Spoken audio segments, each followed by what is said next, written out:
Finally, we do a little exercise, or there is an exercise defined in the tutorial. The exercise is to augment the LSTM part of speech tagger with character level features. When I first read it, I didn't understand 100% what they meant, so I just, when I tried it out yesterday, just made a little LSTM character model which predicts the next character in a sentence. So you can either do the exercise here, just read the text and implement it, or you can do as an exercise having an input like a sentence and split the sentence into characters. And what you want to do is basically create a character language model which just predicts, given an input, what we're given a set of input characters, it predicts the next characters. So for example, if you give the LSTM this highlighted part here in the example, then it predicts the next character, which would then be an E or not. So the right prediction would, in this, if you train it with this fragment of text, it would be an E or whatever it's predicting. So if you to implement this example, just take a couple of example sentences as training data, split them into single characters, and use this as input. And what you use as labels, well, this is part of the trick. Again, in the IPython notebook, there's an example solution how I implemented it, so you can have a look there what you can use as labels if you're not sure what to use. But it's maybe a good idea to just for a second think about yourself.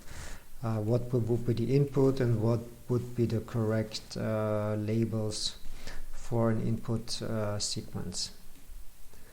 Okay, please implement this little character language model with an LSTM, just like in the code above. And best now pause the video, implement it. It shouldn't be too much work. And then you can have a look at the example solution. Or if you implement the exercise which is here, then there's no example solution for that yet. Good, with this I will switch over to the example solution and have a very quick look at that. So in the example solution, I extended, or I made this character language model, and in the first step, I took a couple of sentences, the sentences which we already had in the other example inside the tutorial. The dog ate the apple and everybody read that book. So in the first step, I just concatenated the words here into just one string. And then in Python, if you have a string, you can iterate over the single characters in this way. For as in sentences, it should, so we have two sentences, and we create the single character representations of these sentences here. So basically what we want to do here is create the input and the targets. And the input is, well, the sentences themselves. And the target is just the sentences, and always with an offset of one character forward. So I think it's easier to understand if I look at the training example. Okay, I printed targets. I didn't run it again. So first I print the inputs. The inputs, it's this line. The dog ate the apple without the last character, because we want to always predict the next character, and for the last character there would be no prediction anymore, except if we add some end of sentence tag, but it's fine like this. And this here are the targets, and the targets are just the input shifted one character forward, because we always, for the first character, we want to predict the second character, which is the label set. So if we have start from then we want to predict, in this case, the space in between. So this is the third character in the training is E, and in the test, in the label set, it's the space. I hope it's clear what how I set up the inputs and the targets, okay, to train the model.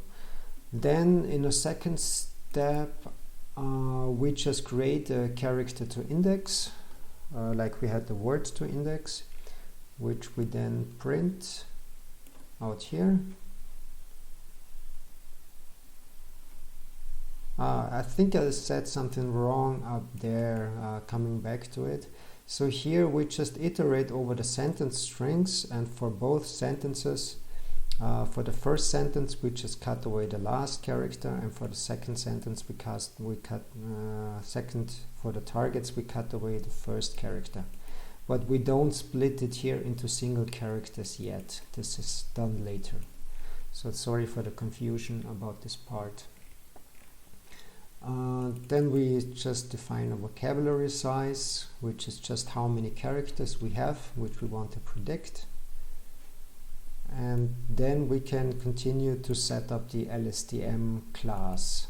As always, there's the init and the forward methods. It's basically pretty much the same than in the LSTM example in the tutorial. We have an embeddings layer, which has as inputs the vocabulary size and the embedding dimensions, which we want to use. And then we feed those word embeddings into the LSTM model.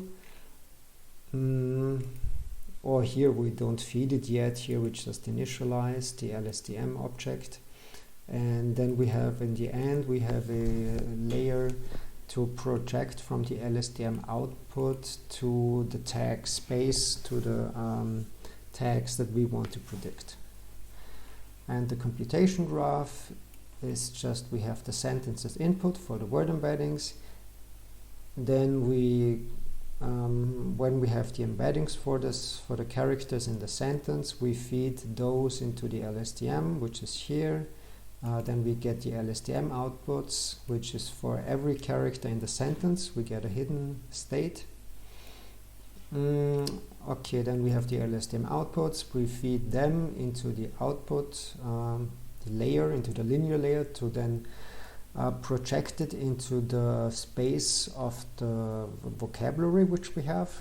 And finally, with the softmax function, we compute the scores for the vocabulary. So the scores for the classes which were predicted, to be precise. Good. And finally, we can use what we have defined. We can instantiate a character LSTM model. We define loss functions, optimizer. Here it just prints some stuff to see, well, if it all works, or if the input of the variables are, have some reasonable data inside. Then we test without training, before training, and see what the results are. Then we do the training, and then we print the results after training. In training, it's the same as always. We have the training loop. Here I used a lot of epochs because it took quite a long time to train. Maybe I should have set the learning rate higher, but it's already at 0.1, so it's quite high. So I think, here it just, because we have little data, it just takes time to train and get somewhere.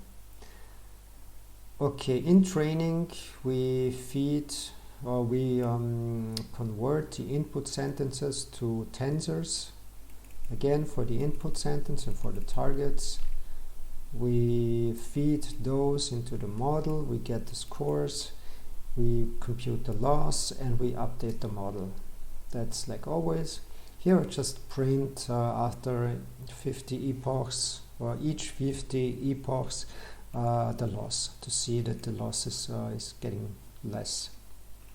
And finally, we we print the predictions for some input to see if it makes any sense. Okay, let's have a look at the output of this. So if we look at the loss, it starts at 2.8 and then it jumps a little bit, but it goes down, so this is a good sign. And okay, this is now a little bit hard to interpret. These are the results after training, and I think, what did we feed for testing there? With inputs index 0 probably, so we probably tested with this sentence, the dog ate the apple.